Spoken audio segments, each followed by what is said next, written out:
Morning, you guys. Hopefully you got that outline finished.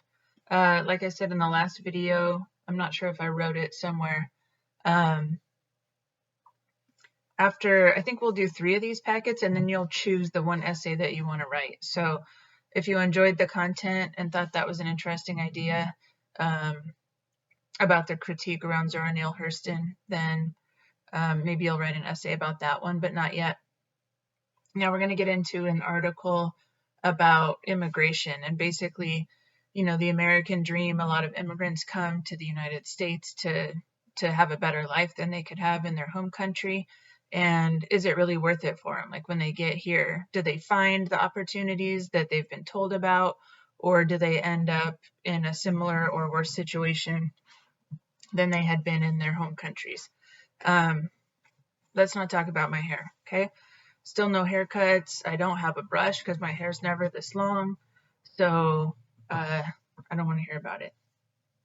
I attached a background essay and some questions, and I'm going to read the essay for you if you care to listen to me. If you don't, then you don't have to, because that's all I'm going to do. It's called Immigration. Was it worth it? Once I thought to write a history of the immigrants in America. Then I discovered that the immigrants were American history.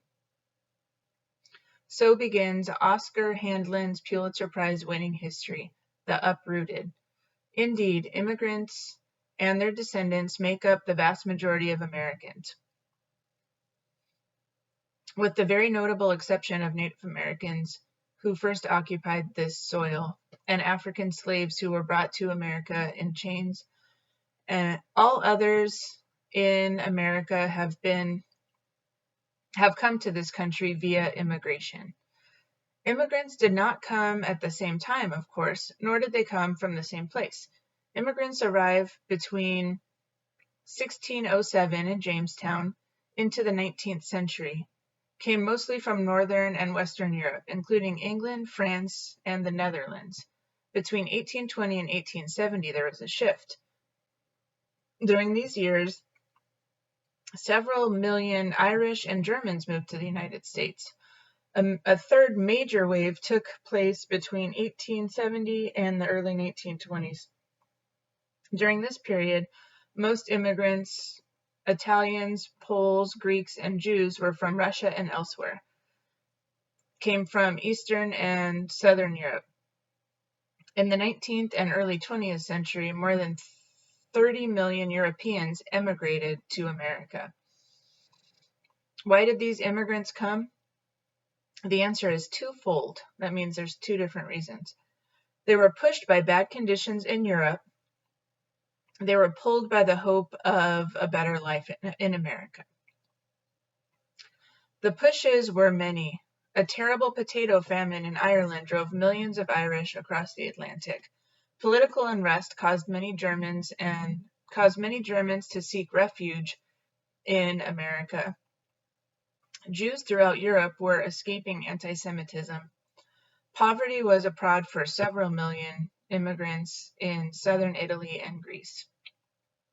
These pushes were matched by the pull of the American promise: fertile land to farm, democracy, freedom to worship, and streets paved of gold. Once in America, however, life for the immigrants was not always easy. First of all, poverty and problems of cultural adjustment, new language, new foods, and new environment made daily life difficult.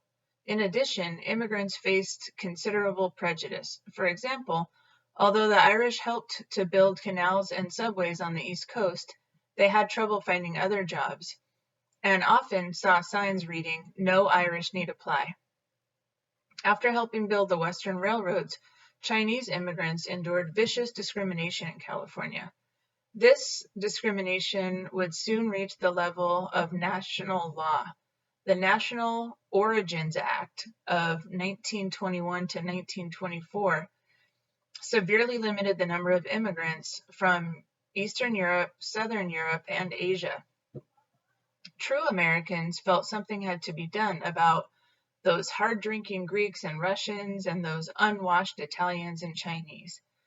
Clearly, the road to acceptance and Americanization was not an easy one for many immigrants, yet still they came, and continue to come. After 41 years of restriction, the gates of America were reopened to immigrants when, in 1965, a new law replaced the National Origins Act. Since then, immigration has steadily increased, particularly from Latin American and Asian countries. Politicians and talk show hosts often debate the contribution of newcomers to this country.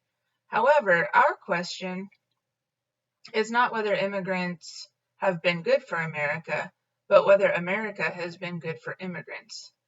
Read through the documents that follow and answer the question posed by this document-based question. Immigration, was it worth it? All right, you guys, this probably won't load because it's way too long. You might have to read it on your own. Hope y'all are well. Take care.